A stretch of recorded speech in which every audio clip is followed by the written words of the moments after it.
Okay, so we're going to just run through a setup for the abdominal work, the Garuda work. A lot of the work is on our back, so we're going to take to the mat, having your feet flat on the floor. You might want to have a couple of cushions nearby for your abdominal series, and I'll talk to you a little bit more about those as and when we might need them. So we come down onto the floor and lying with your knees bent and your arms nice and long by the side of your body.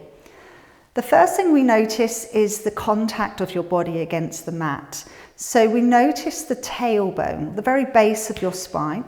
We notice the middle back, and we notice the very base of the skull. Those 3 points of contact. Between those contact points, you have a sense of space where the natural curves of the spine come in under the lower back and also in the neck. So just take a moment to just feel those, notice those. You'll also notice that your feet are in touch with the mat. The distance the feet away from the hip sit bones. We don't want them too far, where this might mean that the pelvis gets tilted and the lower back arches. We want to find a place where the feet, we can stand into them. We don't want them too close, where it might flatten the back away onto the mat. So just that comfortable distance from the sit bones with the knees pointing to the ceiling. Just notice the connection between your heels and your sitting bones. I'm almost giving a little pull on my heels to lift up and into the inner thighs. The neck is nice and long.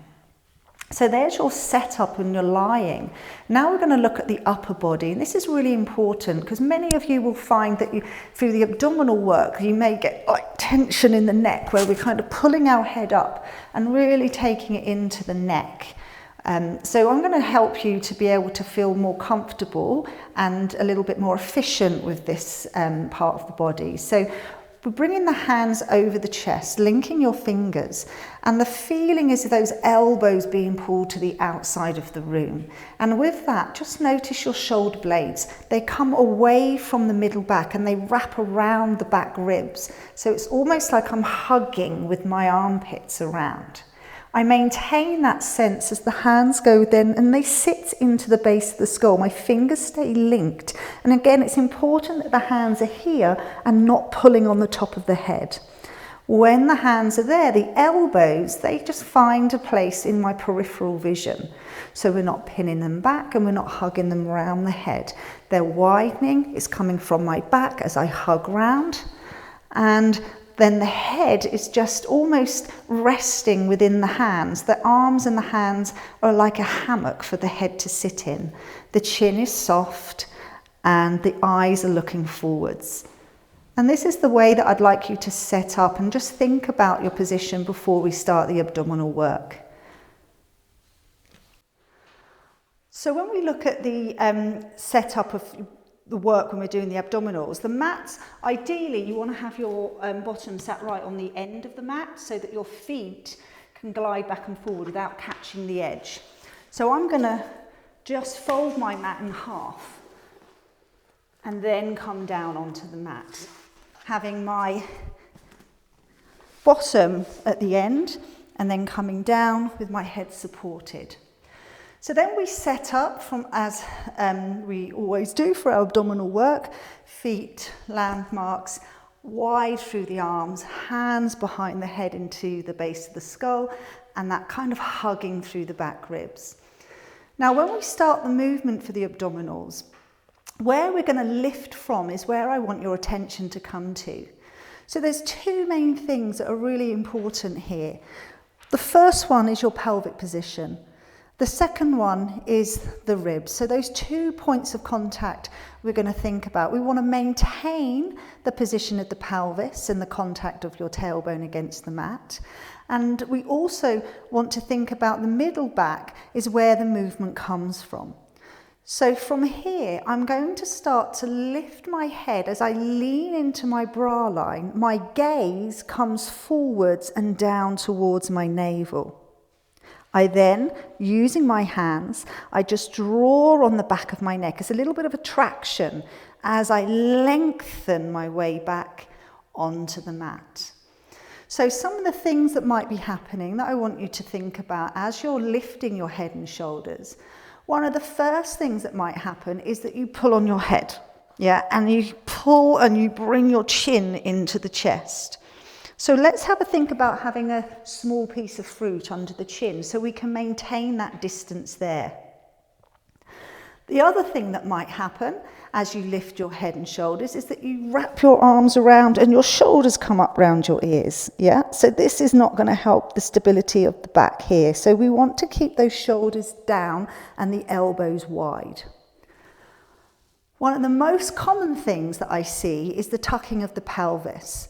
So as we lift the head and shoulders, very often what we see is this happening, where the pelvis tilts back, the pubic bone lifts, and we flatten into the back, and we do this kind of thing, okay? We want to try to avoid that too. So those 2 points of contact are key, and the hand and the head position also worth thinking about. So we wrap the armpits around the back ribs. I lean into my middle back, and my pelvis stays quiet as I curl my head and shoulders up. So in fact, my head is just resting in the hands. I'm not pulling it forwards and my chin coming forwards. I've got that small piece of fruit. I then traction, roll myself down and arrive back.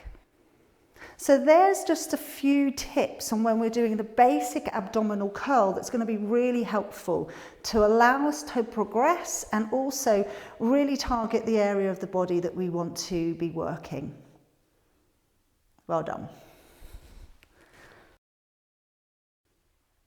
So now we've got an idea or a better awareness of how we want to set up for the abdominals, thinking of our alignment.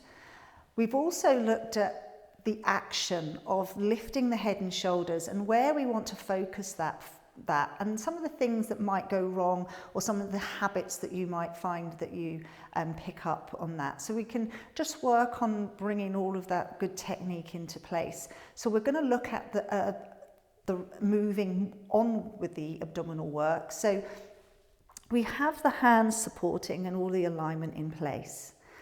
We take an in-breath to prepare. And on the out-breath, I lean into my middle back and I roll my head and shoulders up, keeping that pelvis quiet, leaning, so I'm leaning back, lengthening out. Then I slide the leg away. There's my in-breath. And it's like that thigh is being pulled away. Really ask for the length through the leg. Then, as I exhale, I pull the leg back. I really have to press quite hard into the ground. Yeah, as I drag the leg back, I want to slide my rib and my hip a little bit closer together and just bring the leg back in. So it's there, we don't want to tuck here. Yeah, it's really important that you're really focusing on that pelvic position, looking at the navel, so we're not having our head back, and we've got this feeling of lengthening up through the back of the body, keeping the space between the ears and the shoulders. Once the leg is in and you've deepened, the in-breath takes you down. So I'll do it on the other side. I breathe out and I roll my head and shoulders up, gaze into the navel. The in-breath, the leg lengthens and reaches away. The out-breath, I drag the leg back and I curl even deeper. Then I lay down with that feeling of lengthening out through the back of my neck to come back to arrive. So that's the first one, and it's just your attention is on the leg that you're lengthening and that deeper contraction as the leg comes in without tucking the pelvis is key. So the second movement is the leg extending as you come up, the leg goes long. Then we open up the hip. So I turn out in the hip, and then with my heel in touch, I draw the heel in towards my sit bones. I'm really sitting quite stable on my right side here. Then the knee closes, and as the knee closes, it's this whole left side of my body kind of hugs round to bring the knee in, and then I lengthen and lay the head and shoulders down. So we exhale as the head and shoulders come up, lengthening. The knee opens as I inhale to bring it in here. Now it's the right side of my body. I cocoon as I bring the knee in. There's your peripheral line. Then the head comes down as I lengthen onto the mat. There, and that's just single leg work. And then next we're going to look at some double leg work.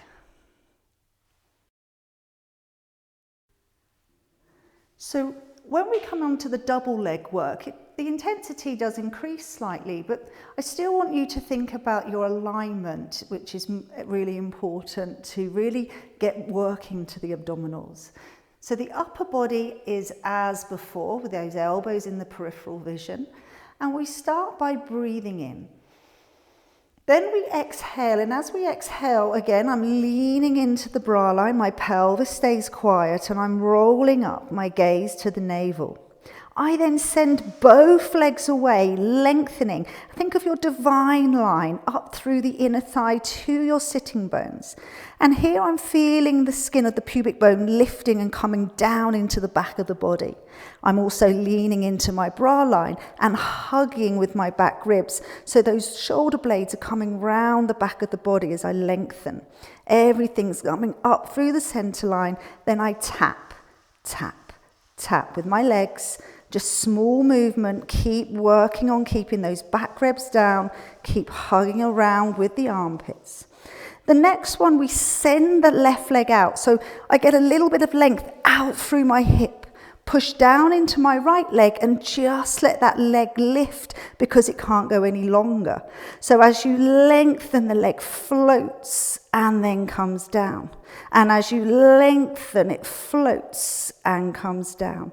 So it's the lengthening to lift. I'm always leaning back here, drawing back. Once I've done a few, then we drag the heels in. Again, the heels push into the floor. I round up even deeper, keeping my pelvis centered. Then traction and roll my head down. Well done. So we can now just think about bringing the feet up off the floor.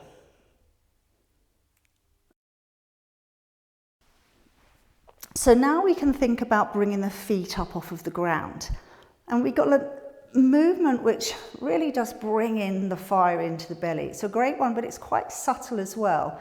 So we want to just note, I just want to run through some of the things on this one that just, again, just bring a bit more attention to the work.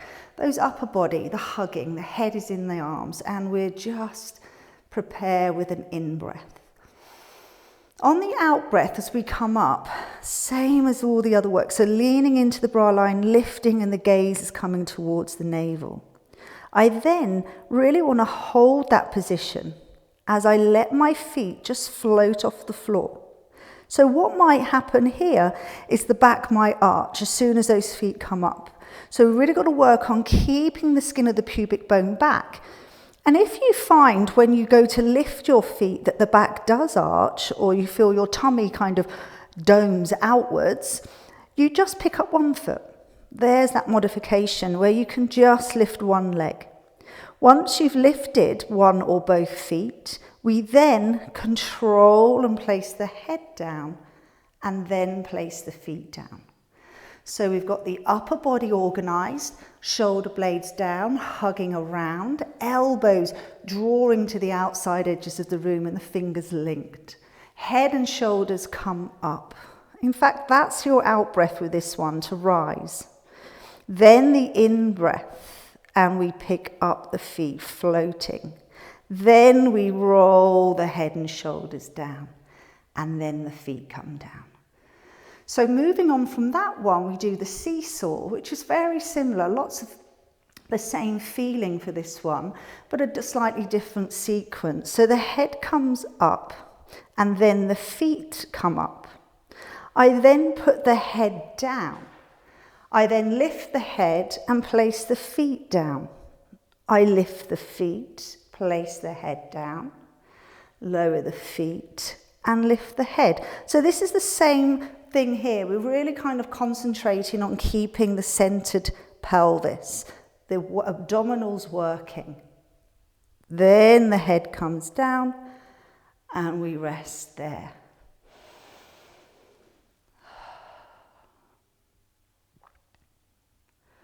Well done. So looking at our crunches, for the crunches, the knees and the forehead are going to come together.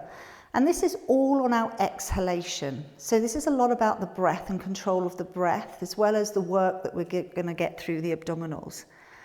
So we're going to curl together on that out breath, and we increase the length of the out breath. Then there's a stillness where we're not breathing in or out, and that's when I put my tail down and then my feet, and then the head goes down. So I'll demonstrate as I talk through. Again, feet position, pelvis, just check all of those lovely points of the back of the body. We start with a breath in.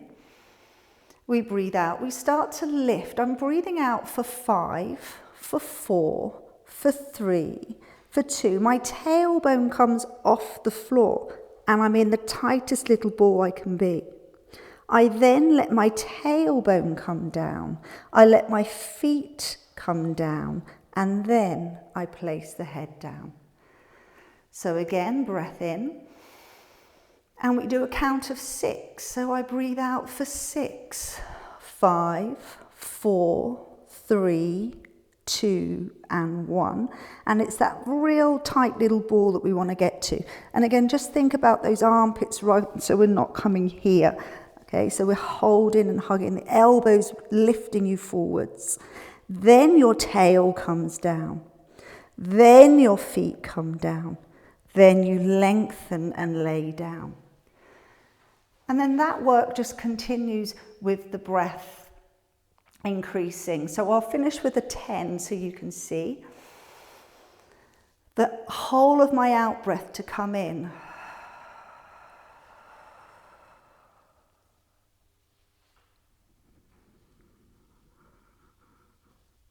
A stillness in my breath.